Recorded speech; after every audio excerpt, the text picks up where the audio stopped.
नमस्कार विद्यार्थी मित्रांनो, महाराष्ट्रातील नंबर 1 ठरलेले यूट्यूब चॅनल टिक्कर मराठीवर मी उमेश सर तुमच्या सर्वांचं मनपूर्वक स्वागत करतो.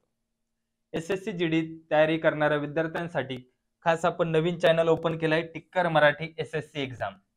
कळलं? जर नवीन असाल तर चॅनलवर सबस्क्राईब करायचं, जास्तीत जास्त शेअर करायचे. ठीक आहे. पुढे बघा, आपला टिक्कर मराठी ॲप डाउनलोड करायचा आहे. त्यामध्ये तुम्हाला सर्व काही फ्री मध्ये पीडीएफ भेटून जातील. जे आपले यूट्यूबचे लेक्चर होतात की जे काही तुम्हाला दररोजचे एमसीक्यू असतील ते सुद्धा भेटून जातील. कळलं? ज्यांना पाहिजे असेल टिक्कर मराठी ॲप डाउनलोड करायचं आहे, रेटिंग द्यायची आहे. ठीक आहे. बघा, एसएससी जीडी साठी मी शिकवत आहे अंकगणित. आजचं लेक्चर नंबर 4 आहे. आपला दररोज 5 चा टायमिंग आहे. दररोज संध्याकाळी 5 वाजता लेक्चर आपलं असतं. कळले सगळ्यांना? एसएससी जीडी 2024 साठी बुद्धिमत्ताचं ई बुक तुम्हाला भेटणार आहे. त्यासाठी टिक्कर मराठी ॲप डाउनलोड करायचं आहे. तिथून तुम्ही बुद्धिमत्ताचं ई बुक परचेस करू शकता. कळलं? चला, जास्त वेळ न घालवता आपण प्रश्नांना सुरुवात करूया.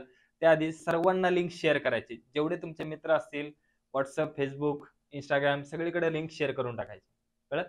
महाराष्ट्रामधील जेवढेही आपले एसएससी जीडीची तयारी करत असणारे मराठी मुलं आहेत त्यांच्यापर्यंत गेली पाहिजेत. कळलं? चला, आजचा पहिला प्रश्न बघा. अशा प्रकारचे प्रश्न येतात म्हणजे येतात. 72 वजा 6 अधिक 2 गुणिले 216 भागिले 24 बरोबर 420 या समीकरणामधील दोन चिन्हामध्ये बदल केल्यास उत्तर बरोबर येईल. हे जे उत्तर दिलेले आहे हे उत्तर बरोबर येईल कधी? जेव्हा दोन कोणते तरी चिन्हामध्ये बदल केला. म्हणजे समजा भागिले त्याचं गुणिले केलं, गुणिलेचं भागिले केलं, असा चिन्हांमध्ये बदल केला तर उत्तर बरोबर येईल. त्यासाठी तुम्हाला ऑप्शन असे दिलेले असतात: वजा आणि गुणिले, वजा आणि भागिले, गुणिले आणि भागिले, वजा आणि अधिक. यापैकी तुम्हाला चिन्हे टाकायचे आहेत, चेंज करायचे आहेत. तेव्हा तुम्हाला समजेल कोणते चिन्ह टाकल्यानंतर उत्तर 420 येते. कळलं का? मग आता इथं तुम्हाला मी थोडक्यामध्ये सांगतो. जेव्हाही गुणाकार आहे, गुणाकार आहे ना, या संख्येपेक्षा जर उत्तर मोठा असेल, गुणाकारापेक्षा जर उत्तर मोठा असेल तर काय करायचं? सरळ जिथं भागिले दिसतं ना, भागिले आणि वजा यांचा बदल करायचा. भागिले आणि वजा, किंवा पहिली संख्या बघायची आणि उत्तर बघायचे. जर पहिल्या संख्येपेक्षा उत्तर जर मोठा असेल ना तर पहिल्या संख्येनंतरचं जो चिन्ह आहे तो बदल करायचा आहे. कळलं? आता बघा, इथं मी वजा आहे ना त्याला भागिले करणार आणि भागिले त्याला वजा. Option number 2. उत्तर येते का बघायचंय मला पहिल्यांदा. 420 येते का? 72 वजा आहे तिथं मी करणार भागिले, अधिक 2 बाकीचं आहे तसंच लिहायचंय, गुणिले 216. इथं परत भागिलेचं मी काय करणार? वजा. हे दोन चिन्ह आहे ना, वजाचं केलंय भागिले, भागिलेचं केलं वजा. 24. आता उत्तर 420 येते का मला चेक करायचं. 72 भागिले 6, 12 सक 72, किती आले? 12. सगळ्यात पहिला आपण भागाकार करणार, नंतर गुणाकार. 216 गुणिले 2 किती येणार? बेसक 12, बेदुने 4 आणि 1 5, सॉरी बेसक 12, एक हातचा बे, एक बे, 3, बेदुने 4, किती आले? 432 वजा 24. आता यांची बेरीज केली, 432 आणि 12, 2 आणि 2 4, 3 आणि 1 4, 4 अशी 4 वजा 24, किती आले? 420. आले उत्तर 420, म्हणजे ऑप्शन नंबर येणार 2. कळलं का? अशा प्रकारचे प्रश्न येतात म्हणजे येतात, हमखास येतात. भरपूर जण कन्फ्युज होतात, सर कसं काय चिन्ह ओळखायचं, किती लावायचे, कसे काय करायचे, त्यांना समजतच नाही. जर ऑप्शन दिलेत त्या ऑप्शन नुसार आपल्याला जायचंय कधी पण. कळलं? चला, आवडला असेल तर लाईक करायचंय, जास्तीत जास्त शेअर करायचंय. चला, अजून एक सरावासाठी अजून एक प्रश्न बघा. पुढचा प्रश्न: 790 अधिक 5 भागिले 58 गुणिले 5 वजा 96 बरोबर 352 या समीकरणामधील दोन चिन्हांमध्ये बदल केल्यास उत्तर बरोबर येईल. कोणते तरी दोन चिन्ह त्यांच्यामध्ये बदल केला तर उत्तर येईल. ऑप्शन तुम्हाला दिलेले आहेत: अधिक, वजा, भागिले, गुणिले, अधिक, भागिले आणि भागिले वजा. आता बघा, पहिली संख्या बघा मोठी आहे आणि उत्तर लहान आहे. मग काय करायचं? इथलं चिन्ह चेंज करायचं. इथलं चिन्ह कोणतं आहे? अधिक. मग आता अधिकच्या जागेवर काय घ्यायचं? अधिक कुठं दिसतंय? इकडं अधिक दिसतंय का इकडं? हा, अधिक आणि भागिले, अधिक आणि वजा. मग आता काय करायचं? ह्याला अधिकचं चिन्ह आपण चेंज करायचं. अधिकचं चिन्ह काय करायचं? आपल्याला भागिले करायचं. अधिकचं चिन्ह भागिले आणि नंतर काय करायचं आपल्याला? वजा करून बघू. ठीक आहे, चला सगळ्यात पहिला आपण अधिक आणि भागिले आणि गुणिले हे घेऊन बघू. जिथं अधिक दिसतंय तिथं करणार भागिले आणि जिथं भागिले दिसतंय तिथं करणार मी अधिक.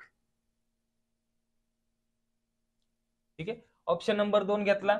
790 भागिले करणार 5 आणि भागिले आहे तिथं करणार अधिक. अधिक 58 गुणिले 5 वजा 96. आता बघा उत्तर येते का बरोबर? 790 ला जर 5 ने भाग दिला तर काय होते बघा? 5 एके 5, 2 उरले, 5 5 25, 4 उरले, 5 8 40. अधिक इथं गुणाकार आहे, गुणाकार करून घेतला.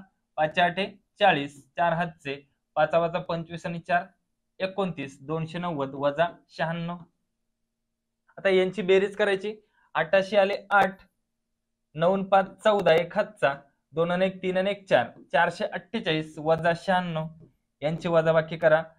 8तून 6 गेले, 2 उरले, 14तून 9 गेले, 5 उरले, 1 हातचा, 4तून 1 गेला, 3 उरले, आले 352. म्हणजे इथं काय करायला लागेल? अधिकच्या जागी भागिले करायला लागेल, भागिलेच्या जागी अधिक करायला लागेल. म्हणजे हे चिन्ह चेंज करायला लागतील. कोणते? अधिकच्या जागी भागिले आणि भागिलेच्या जागी अधिक. कळलं?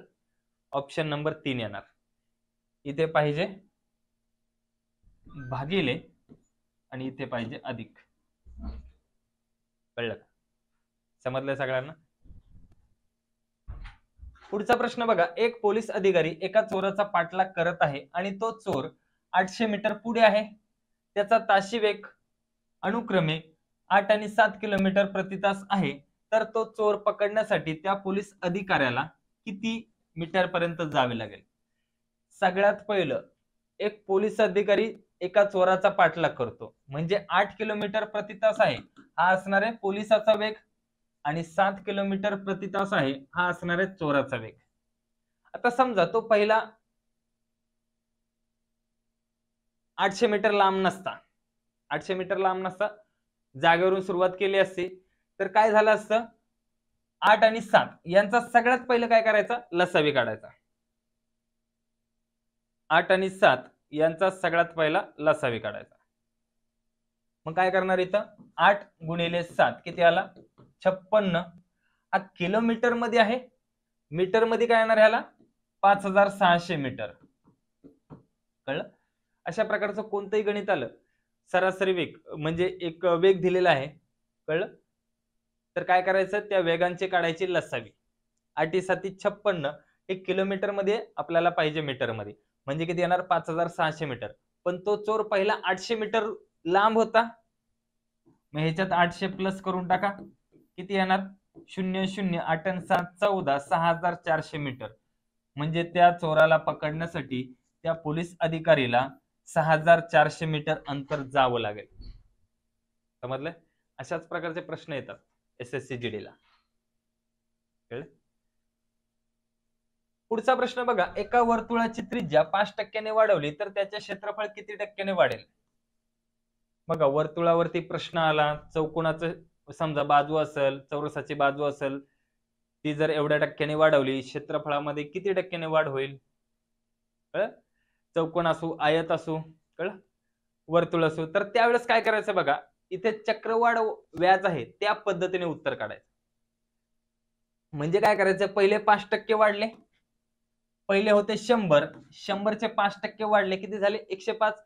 त्याचे परत 5% काढायचे, 105 चे 5% काढले, किती येणार बघा? गुणाकार करणार इथं, 5 5 25, 5 1 5, 100 आहे, 2 घरं सोडून पॉईंट दिला, नंतर वाढणार 5.25, पहिले वाढलेत 5, मग 5.25 प्लस 5 म्हणजे त्या क्षेत्रफळामध्ये किती टक्के वाढ होणार आहे?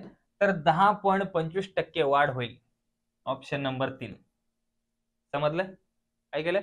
मग वर्तुळाचं टक्के असेल जर समजा त्रिज्या एवढ्या टक्क्याने वाढली, क्षेत्रफळामध्ये काय बदल होईल, किती टक्क्याने वाढेल, किंवा चौरसाची एक बाजू इतक्या टक्क्याने वाढली तर क्षेत्रफळामध्ये काय बदल होईल, किती टक्क्याने वाढेल. त्यावेळेस काय करायचे, जेवढे टक्के असेल त्याचे 2 वेळा टक्के काढायचे. पहिले 5%, नंतरचे परत त्याच्यावरती 5 चे 5%. चला पुढचा प्रश्न बघूया. 5/16 7/8 गुणिले 6 अधिक 15 वजा 10 चे सरळ रूप द्या. सिंप्लिफिकेशन पदावली. हा प्रश्न येतो म्हणजे येतोच, 100% येतो. SSCGD ला याच प्रकारचे प्रश्न येतात, अशाच प्रश्न येतात. कळलं? तर बघा, सगळ्यात पहिले काय करायचंय, कंस सोडवायचे. गोल कंस, महिरपी कंस, चौकटी कंस, त्यानंतर मग चे, चाची चे, त्यानंतर भागाकार, मग गुणाकार, मग बेरीज वजाबाकी. ठीक आहे. मग सगळ्यात आधी काय करायचंय, चे सोडवायचे. म्हणजेच काय करायचंय, 5/16 चे 7/8. पहिला हा गुणाकार आहे तो करून घ्यायचा, 7/5, कारण भाग जात नाही, मग सरळ गुणाकार होणार, अंशाचा अंशाशी, छेदाचा छेदाशी. 7/5 35, 16 128 गुणिले 6 अधिक 15 वजा 10. मग काय करायचं, इथं भाग जातो असेल तिरकस, गुणिले चिन्ह असेल तर तिरकस किंवा खालीवर भाग देऊ शकता. कळलं?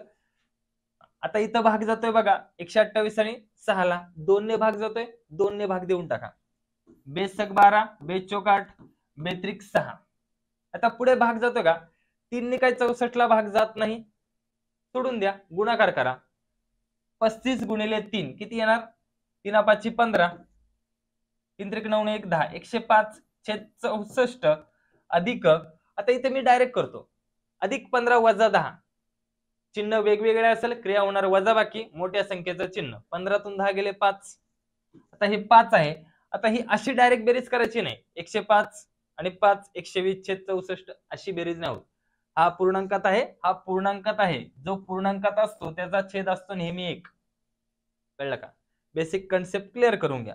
आता ह्याचा छेद 1 आहे, ह्याचा 64 आहे, मग ह्याचा पण छेद 64 करावा लागेल. मग याचा पण जर छेद 64 केला तर वरती सुद्धा 64 ने गुणायला लागेल.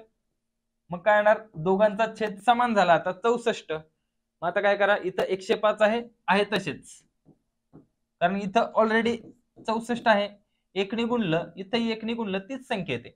आता 64 गुणिले 5 केलं किती येणार, 5 चोक 20, 2 हातचे 5 सक 30 आणि 2 32 किती आलं, 320. 320 आणि 105 किती झाले, 425/64. किती उत्तर येणार ह्याचं, 425/64. Option number 3. समजलं? किती येणार ह्याचं उत्तर, 425/64. कळलं का सगळ्यांना काय केलंय, पहिलं चे सोडवलं, त्यानंतर भाग जात होता, भाग दिला, त्यानंतर मग यांची बेरीज वजाबाकी केली, नंतर अपूर्णांक राहिला तर अपूर्णांकाची बेरीज केली. समजले? पुढचा प्रश्न बघा, एका तासामध्ये कबीर हा 5 खुर्च्यांना रंग देतो व चमन हा 3 खुर्च्यांना रंग देतो, तर ते दोघे मिळून कामाला एकत्र सुरुवात करतील, तर 40 खुर्च्यांना रंग देण्यासाठी किती दिवस लागतील. दिवस नाही, इथं तास पाहिजे होते. कळलं? किती तास लागतील त्यांना खुर्च्यांना कलर देण्यासाठी, किती तास लागतील दोघांनी मिळून. बघा इथं कबीर आहे तो एका तासाला 5 खुर्च्यांना रंग देतोय, आणि चमन आहे तो एका तासाला 3 खुर्च्यांना रंग देतोय. म्हणजे दोघांनी जर सुरुवात केली तर एका तासाला किती खुर्च्यांना रंग देऊन होईल, 8 खुर्च्यांना. एकूण किती खुर्च्यांना द्यायचंय, 40. मग एका तासाला जर 8 होतात आहे, मग 40 खुर्च्यांना किती तास लागेल, 5 तास. कळलं? Option number 3. समजलं काय केलंय, कबीरला एका तासामध्ये 5 खुर्च्यांना कलर देऊन होतोय, आणि चमन 3 खुर्च्यांना देतोय. एका तासामध्ये दोघांनी मिळून 8 खुर्च्यांना कलर देता येईल, 40 खुर्च्यांना देण्यासाठी त्यांना 5च तास लागतील. समजलंय? पुढचा प्रश्न, जर सागर 2500 रुपयामध्ये एक जॅकेट खरेदी करत असेल आणि 4500 रुपयाला त्याच जॅकेट प्रमाणे 2 जॅकेट खरेदी करत असेल, तर त्याला किती टक्के सूट मिळाली. एकच जॅकेट खरेदी केलं तर 2500 ला, 2 जॅकेट जर त्याचप्रमाणे खरेदी केली तर 4500 ला, मग त्याला सूट किती टक्के भेटेल. काय करायचं, सगळ्यात पहिलं एक जॅकेट आहे 2500, ठीक आहे. 2 जॅकेट घेतले तर 4500 ला भेटतंय. आपण ना काय एखादी काही वस्तू घेत असेल, भाजी वगैरे घेत असेल, तर काय करतो, एक जोडी 30 रुपयाला, मग 2 जोड्यांचे 50 का? 60 नाही देत, 50 देतो, 10 रुपये कमी. तर तेच कमी, तेच सूट किती टक्के? तीच सूट आपल्याला, तेच डिस्काउंट काय करायचंय, टक्क्यामध्ये काढायचंय. मग काय करायचं, सगळ्यात पहिलं 4500 ला किती सूट घेतले? 2 ने भाग द्यायचा एका सूटची. म्हणजे आपण किती रुपयाला घेतलं ते पहिलं काढायचंय. किती आलं? 2 दुणे 4, 2 दुणे 4, एक हातचा, 2 पंचे 10, 0. एक सूट घेतलंय कितीला? 2250 रुपयाला. आणि एक घेतलेलं सिंगल तेव्हा कितीला भेटत होतं? 2500 रुपयाला. आणि जेव्हा 2 घेतले तर भेटतोय 2250 रुपयाला. कळलं? मग ह्या दोघांमध्ये कितीचा फरक आहे? 250 रुपयाचा फरक आहे. 250 रुपये त्याला काय भेटते? सूट. हीच सूट आपल्याला टक्केमध्ये काढायची असेल तर नेहमी जी खरेदी किंमत असते, समजा ही खरेदी किंमत आहे, तर 2500 बरोबर 100%, 250 बरोबर किती टक्के? तिरकस गुणाकार. 250 गुणिले 100 भागिले 2500. 2 शून्य गेले, 2 शून्य गेले, 25 एके 25, हा एक शून्य. म्हणजे त्याला किती टक्के डिस्काउंट भेटलं? 10% डिस्काउंट. समजलंय? किती भेटलं? 10% डिस्काउंट. पुढचा प्रश्न, 12 पुरुष किंवा 9 स्त्रिया एक काम 36 दिवसात पूर्ण करतात, तर तेच काम 16 पुरुष आणि 18 स्त्रिया किती दिवसात पूर्ण करतील? ऑप्शन बघा, 13.1/5 दिवस, 14.3/5 दिवस, 10.4/5 दिवस, 12.4/5 दिवस. आता काय करायचं? भरपूर जण इथं कन्फ्युज होतात, सर कसं सोडवायचं आहे? काय करायचं? आता इथं किंवा दिलंय, म्हणजे एकतर 12 पुरुष काम करतील, नाहीतर 9 स्त्रिया, तर काम होतंय 36 दिवसात. पण पुढच्या वाक्यामध्ये पुरुष पण आहेत, स्त्रिया पण आहेत, दोघे मिळून. आता दोघे मिळून आपल्याला काढता नाही येणार, मग कोणाला तरी एकाला कन्वर्ट करायला लागेल. मग पुरुषांना स्त्रियांमध्ये कन्वर्ट करा किंवा स्त्रियांना पुरुषांमध्ये करा, काही फरक पडत नाही. बघा, जेव्हा 12 पुरुष काम करत होते, तर 12 पुरुषां एवढं काम कोण करत होतं? 9 स्त्रिया. मग जर ह्या 16 पुरुषांना मला स्त्रियांमध्ये करायचे, मला 16 पुरुष नाही पाहिजेत, त्या 16 पुरुषांबद्दल स्त्रिया पाहिजेत. तर काय करणार? बघा, इथं पुरुषच्या खाली पुरुष, स्त्रियांच्या खाली स्त्रिया. या 16 पुरुषांना मला चेंज करायचं, त्या पुरुषांऐवजी मला स्त्रियाच घ्यायच्या. मग काय करायचं इथं? बघा, आता इथं पुरुषांची संख्या 12 होती, 16 झाली. स्त्रियांची संख्या पण काय होणार? वाढणार, 9 पेक्षा जास्त होणार आहे. म्हणजे एक घटक वाढतोय, एक घटक वाढतो, दुसराही वाढतो, म्हणजे इथं समचलन. आणि समचलन मध्ये काय करतो? तिरकस गुणाकार. मग काय येणार तिरकस गुणाकार? 16 गुणिले 9 भागिले 12. भाग द्यायचा आता, 4 चोक 16, 4 त्रिक 12, 3 त्रिक 9, 4 त्रिक काय राहिले? 12. म्हणजे 16 पुरुष नाही पाहिजे, त्या 16 पुरुषांऐवजी 12 स्त्रिया घेऊन टाकायच्या. किती? 12 स्त्रिया. इथं ऑलरेडी किती आहेत? 18 स्त्रिया, आणि ह्या 12 स्त्रिया, एकूण किती झाल्या आता? 30 स्त्रिया. जर 9 स्त्रिया असताना काम 36 दिवसात होतंय, तर एकूण स्त्रियांची संख्या किती झाली? आता पहिल्या 18 होत्या, आणि या पुरुषांच्या बदली पण स्त्रिया घेतल्या, 18 आणि 12 किती झाल्या? 30. 30 स्त्रियांना ते काम करायला किती दिवस लागतील? आता बघा, इथं स्त्रियांची संख्या वाढली, दिवसांची संख्या काय होणार? स्त्रियांची संख्या वाढली, दिवसांची संख्या कमी होणार. कळलं? आता 9 स्त्रियांना 36 दिवस लागत होते, आता 30 स्त्रिया आल्यात, मग दिवस कमी लागतील ना. इथं प्रमाण कसं असतं? व्यस्त असतं नेहमी. कसं असतं? व्यस्त प्रमाण. आणि व्यस्त प्रमाणात काय होतं? व्यस्त चलनामध्ये सरळ गुणाकार. सरळ. मग काय होणार सरळ गुणाकार? 9 गुणिले 36 भागिले 30. भाग द्यायचा आहे, 6 ने भाग दिला, 6 पंचे 30, 6 6 36. काय राहिले? 9 गुणिले 6, 9 सक 54/5. आता 54/5 तर ऑप्शन मध्ये नाहीये. आपला ऑप्शन आलाय, आपलं उत्तर आलंय अपूर्णांक. ऑप्शन मध्ये पूर्णांक युक्त अपूर्णांक आहे. मग काय करायचंय, याला 54 ला 5 ने भाग द्यायचे. 5 ने भाग दिलं, 5 10 50, 4 बाकी उरली, म्हणजेच काय होणार आहे 10.4/5 दिवस लागतील. समजलंय का? अशा प्रकारचे गणित येतात, हमखास येतात, 100% येतात. कळले?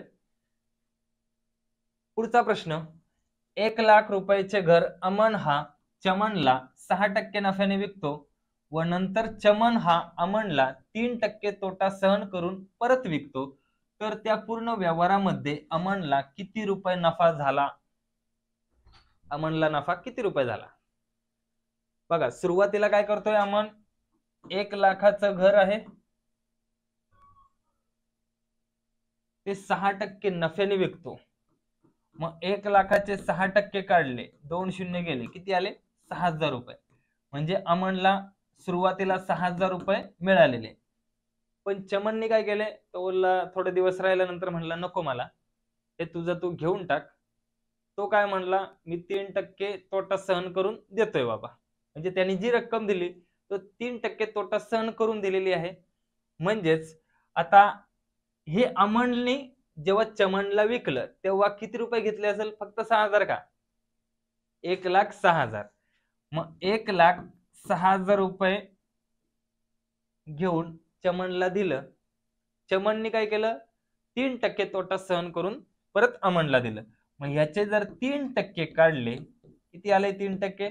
2 शून्य गेले. आता यांचा गुणाकार 3 शून्य 0, 3 सक 18, 3 एके 3, म्हणजे 3180 रुपये त्यांनी तोटा सहन केला. जी पण काही रक्कम होती त्याच्यातून त्यांनी 3% तोटा सहन करून परत अमनला विकलं. पहिले त्याला 6,000 भेटलेले एक्स्ट्रा, आता हे एवढे पैसे त्यांनी कमी दिलेत, बरोबर ना? 1,06,000 दिले का? नाही, त्याच्यातून त्यांनी 3% वजा करून दिलेत. म्हणजे त्याला भेटले किती आता 3,180. 6,000 भेटलेले म्हणजे टोटल त्याला किती रुपये एक्स्ट्रा भेटले यांची करा वजाबाकी. शून्यातून शून्य गेला 0, 10तून 8 गेले 2, 1 हातचा, 10तून 2 गेले 8, 1 हातचा, 6तून 4 गेले 2, म्हणजे त्याला टोटल तरी सुद्धा या व्यवहारात 2,820 रुपये काय झालेला आहे, नफा झालेला आहे. कळलं? पहिल्या 6,000 होता चांगला, पण त्याने परत त्यालाच विकलं तेव्हा त्याला 3,180 रुपये कमी भेटले, त्याला तरी सुद्धा 2,820 रुपये नफा मिळालेला आहे. समजलाय? पुढचा प्रश्न बघा, एका कॉलेजमध्ये 2 कोर्स आहेत. एमकॉम मधील 500 विद्यार्थ्यांपैकी 450 विद्यार्थी पास झाले व एमए मधील 2,000 विद्यार्थ्यांपैकी 1,500 विद्यार्थी पास झाले, तर संपूर्ण कॉलेजमध्ये किती टक्के विद्यार्थी पास झाले? वेगवेगळे कोर्स घेतलेले पास झालेत, पण संपूर्ण कॉलेजचा रिझल्ट काढायचा आहे. तर संपूर्ण कॉलेजचा रिझल्ट काढायचा आहे, मग संपूर्ण मुलं किती होती? एमकॉम मधील 500, एमए मधील 2,000, म्हणजे टोटल किती होती? 2,500 मुलं.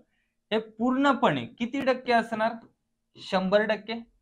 त्यातले पास किती झाले? 450 आणि 1,500, म्हणजेच 1,950 विद्यार्थी पास झाले असेल, तर हेच तुम्हाला टक्क्यामध्ये काढायचं. काय करायचं इथं? तिरकस गुणाकार. काय करणार इथं? 1,950 गुणिले 100 भागिले 2,500.